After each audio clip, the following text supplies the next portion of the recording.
Welcome to Plus Talk on Plus Life, where we're all about turning positive into a plus. Someone who's been doing that on the other side of the world in Germany is Barbie Breakout. And my gosh, what a career and legacy you have built already. Nice to see you. Guten Tag.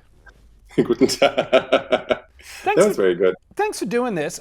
You host RuPaul's Drag Race there in Germany. This show has just taken off around the world. You're living with HIV. You're, I think, the first HIV positive host of the franchise. What does this history-making role mean to you?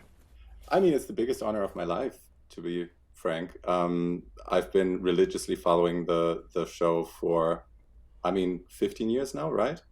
I illegally streamed all the early versions until we got it on Netflix over here, or until you could get the WoW app. Um, it was one of the first, or it was the first, like, real representation for me as a drag queen, to see somebody come out as HIV positive on Gina, I think season one. Yep. That was very touching for me, and I've been very interested of getting the show over here to Germany, and it took forever, and now it's here, and I'm just very excited. You've said that doing drag has given you a bit of freedom. How so, especially when it relates to your HIV status and being able to talk about it? Um, there's no connection between drag and my HIV status for me. Drag has given me freedom in terms of I was struggling with my gender identity for a really long time. As a kid, I thought I was a girl. I felt like a girl, and society told me I couldn't be a girl. And I thought I was trans for a really long time. And I couldn't really figure it out because I didn't have the terminology yet. I didn't know that non-binary was a thing. And so I was struggling with this, and I was wondering if I should start transitioning or not. And then with drag, I finally had an option to live the different versions of myself, the different parts of myself, and just have an outlet for them, and so I could like integrate everything. So that's how drag helped me. I don't think it gave me any freedom in terms of being open with my HIV status. That was a given from the beginning, really. Really? So there was never a time working in this profession and in this, business. I know for myself, I sat on it for 10 years. I was out about my HIV status in my personal life, but, constantly told by people, oh, you don't want to be known as the guy with AIDS on television. Maybe it's a little, which is a ridiculous statement in the first place, by the way. Right. So you never had any sort of hesitation. You're thinking, if I speak about this, this could have a negative impact on what I want to do as an artist?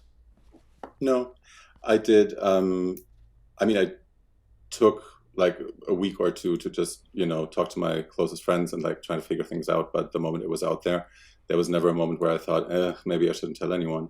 I feel that the industry I work in, I do hair and makeup before I started doing drag for a living. Um, I thought it was kind of open to me sharing my status, and I never really had any problems in terms of I never second guessed the decision really, and I had so much positive feedback over the years. So many people who felt empowered and who came to me and shared their status with me right after they had found out and stuff. That it's really I don't want to say it's been a blessing, but it's been a good experience for me. Well, no, it's interesting you say that because I've often said that, my HIV diagnosis in so many ways saved my life and really was a blessing in that it has made me so much of a better human being. And, it's easy for people who are not HIV positive to hear those words and go, oh my God, but I'm guessing you sort of feel a similar way in that this is really, it's empowered you in so many ways. I feel it's very empowering to just be open about everything and be honest and truthful about everything in your life. And I always say HIV has made me kind of unblackmailable, if that's a word.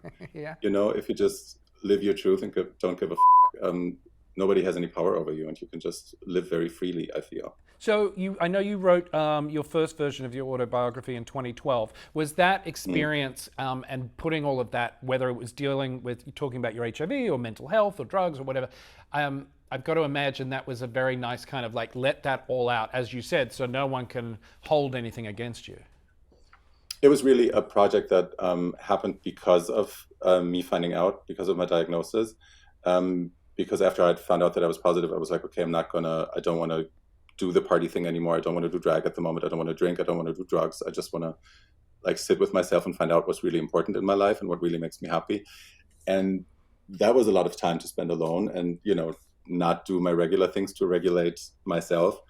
And I just really needed a project. And then I started writing about other things. And then eventually I was like, what do I really know? What should I write about? And then, as they say, write what you know. I was like, what do I know better than my own life? And that's how it started. And I have to say, looking back, the first version of the book, I've written two different versions. The first version was kind of the sugar-coated version a little bit. If I read it now, looking back, I can totally tell that I was processing things very much and that I was still trying to make sense of it all, and also had like a little bit of a pretend vibe going on where everything was just like, it was still super glamorous and it was still, hot sex and hot guys and drugs and da-da-da, and it's also fabulous. But yeah, the second version is different. You really went viral in 2013. You did a video of you. You sewed up your mouth. This was in protest for Russian neo-Nazi group called Occupy Pedophilia. When did you find that voice to become the activist? It was clearly, if you do something like that, there's a thought process behind it, or what prompted that? I've always been, even as a child, I had those moments when, like, there was a kid I think it was in fourth grade or third grade, and there was a kid in the class next to me, and he was Muslim and he couldn't join the do you guys have that, like, religion in school? Do you have that? Oh, like you have As to a do, class? yeah, religious classes. Well, where I Yeah. come from in Australia, yes, and I guess certain schools do, but yes, there are classes In in Germany, we school have that that. you And it can do. was Yeah. separated between like evangelical and Catholic. And because he was Muslim, there was no class for him and he was not allowed to join even though he wanted to. And he was sad about that, but they just ignored him. And immediately there, even if third or fourth grade, I don't know, I did this like strike in front of the school. I sat down and I refused to move. And I was like, he has to have his own class. Yeah. I was very motivated very early on. And that kind of just never went away. Um, and in 2013, I mean, it, yes, it was planned, but I was just sitting there and I was watching those videos of those people being lured into those situations and then tortured on camera, while those neo-Nazis were laughing at them and filming them and just being horrible garbage of human trash. Um, and I just got so angry. And at the same time, I felt so helpless because I couldn't do anything. It was in Russia. And so I thought, what can I do to create something that would make the world, look at them and look at their situation? And maybe if enough press is looking that way, maybe something's going to change and I can help them somehow. And that's how this idea came about. You talk about wanting to educate the masses about all things queer, about HIV, about racism, transphobia. What's the one thing, when it relates to HIV specifically, that you really hope people hear and come to understand? In general, of course, it would be world peace. But we're not on the pageant stage now, Barbie. I think right now the most important thing, it's very palpable here in Europe, also in Germany, that there's been a gigantic right-wing takeover in the works, and it's happening everywhere, and it's happening here. And just because it's so scary, especially coming from Germany, we know where this goes. This is right now, of course, the most urgent thing I feel that people need to understand, that, queer people are not a danger to your children or to anything else. This is all a smokescreen, and, the real issues are other ones. I feel like if I would have to pin it down, like if there's one thing I need people to understand, it's that. Like, we really cannot go in that direction ever again. Does it shock you that people in this day and age, with all the science, with all the messaging, with people like you, people like me who use our voices very publicly and loudly to talk specifically about HIV, that people are still closing their ears and their eyes to things like U equals U and other things like that, and are still looking at people like you and I like dirty, diseased deviants? Absolutely. Yeah. That's shocking. But at the same time, I feel everybody's so busy with so many other things, and people are so scared about so many other things. It's just so very comfortable, I think, to ostracize people and to, scapegoat.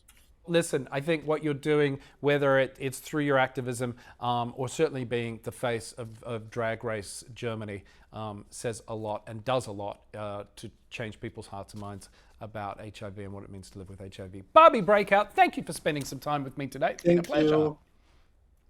Same here. That's going to do it for this episode of Plus Talk. If you want more information, check out the website, pluslifemedia.com, or check us out on social media. We are at Plus Life Media. Until next time, please be nice to one another. It's not that difficult. We'll see you soon. Bye-bye.